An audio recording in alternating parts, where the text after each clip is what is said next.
২০২৪-২৫ অর্থ বছরের জন্য ৭,৯৭,০০০ কোটি টাকার বাজেট দিতে যাচ্ছেন অর্থমন্ত্রী আবুল হাসান মাহমুদ আলী। তিনি দেশের ১৮তম অর্থমন্ত্রী। আবুল হাসান মাহমুদ আলী অর্থমন্ত্রী হিসেবে এবারই প্রথম বাজেট পেশ করবেন। এটি দেশের ৫৩তম বাজেট। সময়ের সঙ্গে তাল মিলিয়ে প্রতি বছরই বাজেটের আকার বেড়েছে। স্বাভাবিকভাবেই আগামী অর্থ বছরের বাজেট দেশের সবচেয়ে বড় বাজেট হতে যাচ্ছে।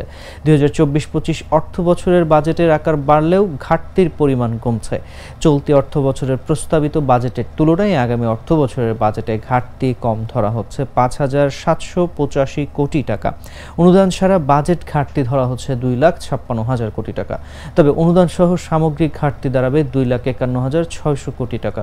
অর্থাৎ আগামী অর্থবছর ৪,৪০০ কোটি টাকা অনুদান পাওয়ার লক্ষ্যমাত্রা ধরা হচ্ছে। ঘাটতি মেটাতে বৈদেশিক ঋণের লক্ষ্যমাত্রা ধরা হচ্ছে ১,২৭,২০০ কোটি টাকা।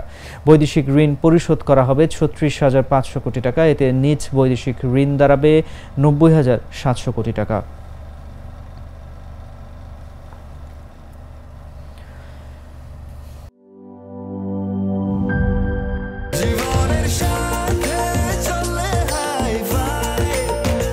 স্বাস্থ্যকর অল টাইম ফ্যামিলি কেক, সব সময় অল টাইম হেলদি লাইফ।